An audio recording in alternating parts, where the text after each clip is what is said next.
네, 12월 7일 월요일 국내 주식 녹화 방송 시작해 보도록 하겠습니다. 우선 투자자별 매매 현황 살펴보시게 되면요. 이번 주 목요일 날이 선물 옵션 동시 만기일이에요. 3개월마다 한 번씩 돌아오죠.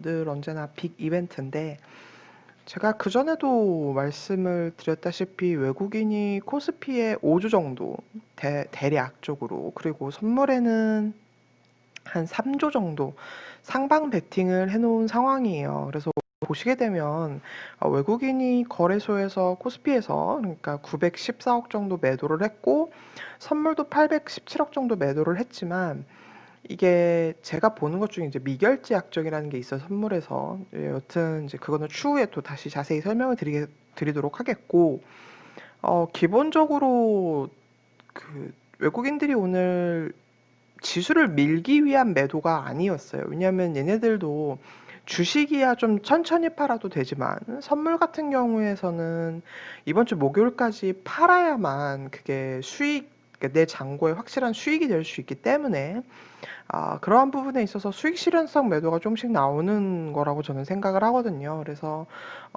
일단 이번 주 목요일까지는 장중 변동성은 좀 있을 수 있으나 아무래도 시장을 하방으로 밀지는 않을 거라는 생각이 듭니다. 외국인이 돈을 최대한 한 푼이라도 더 많이 벌어가려면 뭐 선물 옵션 당일날이나 전날에는 조금 흔들림이 있을 수 있겠지만, 그 흔들림조차 우리가 뭐 예상하는 폭락이라든지 이런 것들은 좀 나오기가 힘들지 않을까 싶습니다. 그래서 여러분들도 이번 주 목요일까지는 조금 여전히 시장에 대해서 좀 상방을 보시는 게 어떨까 싶고요.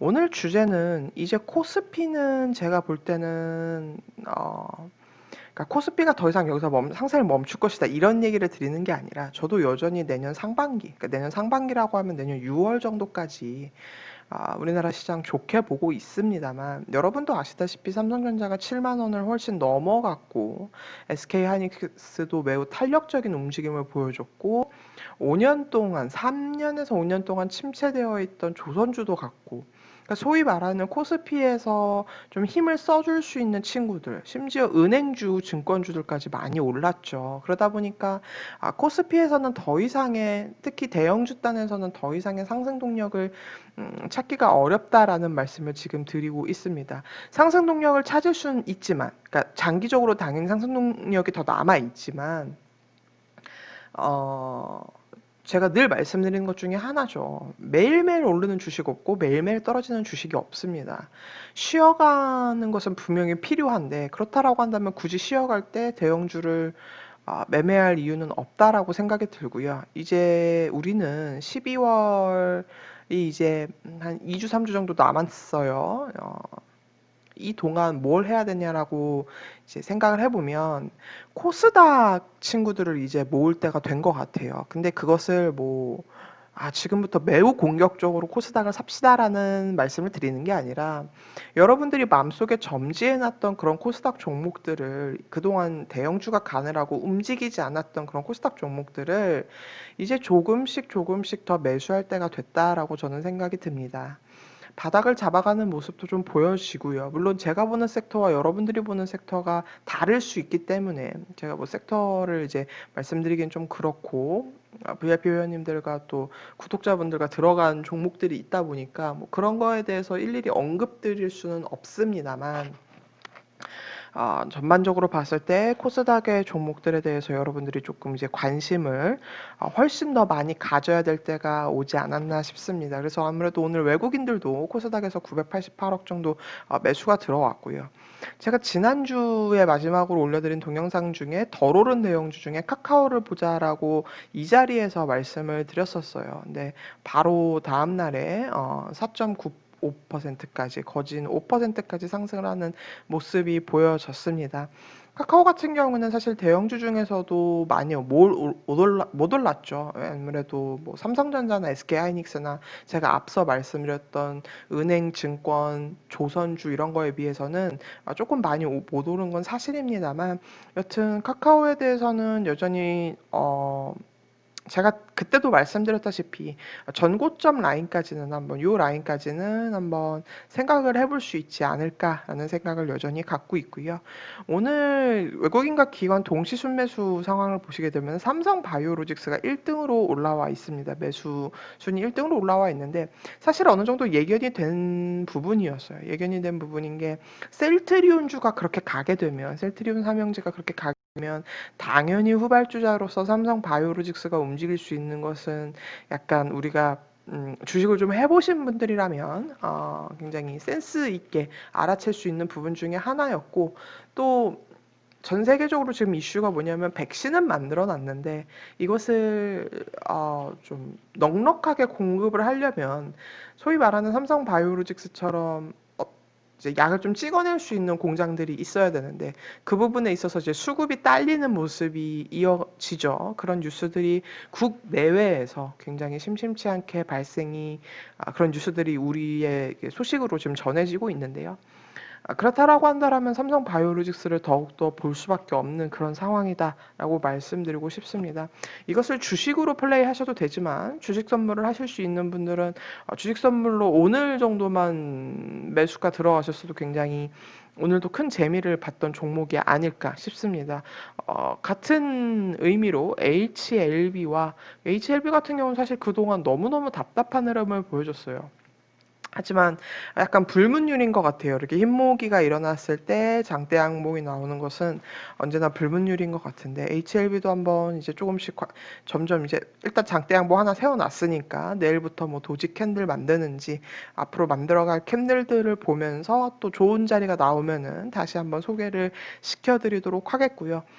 제가 주말 동안에 굉장히 이제 차트를 돌려보면서 이 종목 참 괜찮다라고 생각했던 것 중에 하나가 제약바이오단에서 삼성바이오로직스와 유한양행이었는데 저는 오늘은 이렇게 터질지 몰랐는데 오늘 이렇게 조금 또 오늘 유한양행도 좀 장대 양봉을 터뜨려 줬습니다. 외국인과 기관이 좀 동시순매수가 들어오는 모습이에요. 연기금까지 좀 새 주체에서 좀 쌍끌이 매수가 올라왔는데요. 이 부분에 대해서 조금 여러분들도 관심을 가지시고 유한양행도 주식 선물에 상장이 되어 있으니까요. 삼성바이오로직스나 유한양행 같은 경우에는 뭐 주식으로 직접 하셔도 좋지만 주식 선물을 하실 수 있는 분들이라면 유한양행과 삼성바이오로직스는 주식 선물하기 굉장히 좋은 종목이다라고 말씀을 드리고 싶습니다. 오늘 좀 주제적으로 오늘의 본격적인 주제를 말씀드리면요. 사실 길게 말씀드릴 섹터는 아닌 것 같아요. 5G에 대한 논란들은 굉장히 많이 있었습니다. 그죠? 간다. 이번엔 간다. 이번엔 꼭 갈 거다. 진짜 사야 된다. 라는 말들이 시장에서 굉장히 많았고, 저도 그때마다, 근데 저도 펀드 5G 종목은 늘 가지고 있어요. 왜냐하면은 마이너스가 나건 플러스가 나건, 펀드 같은 경우는 조금 장기적인 시각으로 가져가야 되는 종목이기 때문에, 그러한 상품이기 때문에, 펀드에도 5G를 담고는 있습니다. 근데 5G를 뺄 수가 없는 이유 중에 하나가, 이제 바이든 시대가 오게 되면 미국에서도 어떻게 해서든지 경기 부양을 하기 위해서 정말 부단히 애를 쓸 겁니다. 벌써 재무부 장관 후보로 올린 옐런 전 연준 의장도 어떻게 해서든지 부양책을 더 해야 된다. 미국은 굉장히 지금 위기에 처해 있다라고 말씀을 주고 있고 바이든도 빠른 시일 내에 경기 부양책을 해야 되고 국가적으로 뉴딜을 좀 해야 된다라고 하는데 그 부분에 있어서 한국이건 중국이건 미국이건 공통적으로 절대 빠지지 않는 부분이 바로 이 5G예요. 그래서 그동안 투자가 늦춰지면서 주가가 지지부진했던 것은 사실입니다. 아마 여러분들도 5G에 있어서 관심이 있으신 분들은 왜 이렇게 주가가 부진했는지에 대해서는 이미 다 알고 계실 거라고 생각을 하고 있어요.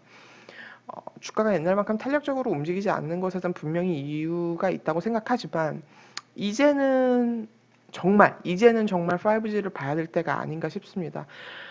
제가 5G를 보라고 말씀드린 것은 이미 기존에 포트에 5G가 있으신 분들은 제가 지금 오늘 드리는 말씀을 그래 난 5G 가지고 있으니까 뭐 KMW건 서진 시스템이건 RFHIC건 모든 상관이 없다라고 저는 생각을 합니다. 근데 그럼에도 불구하고 제가 일단 차트는 5G의 소위 말하는 5G의 어떤 아이콘인 KMW를 띄워놓은 이유는 섹터 전반에 있어서 여러분 포트 속에 5G가 정말 단 한 종목도 없다면 최소한 한 종목 정도는 좀 편입을 해주시는 게 좋지 않을까. 아니면 나는 도저히 한 종목을 못 꼽겠어요 라고 한다면 비중은 한 종목 들어가는 비중으로 하시되 뭐 두세 종목으로 나누셔도 그걸 이제 우리가 소위 말해서 바스켓으로 담는다라고 하는데 그런 식으로 해서 여러분들이 뭐 몇 가지 이렇게 담아내는 거에서는 전 좀 당연한 포트폴리오 운영이다라고 말씀을 드리고 싶습니다. 그래서 5G에 대해서 그동안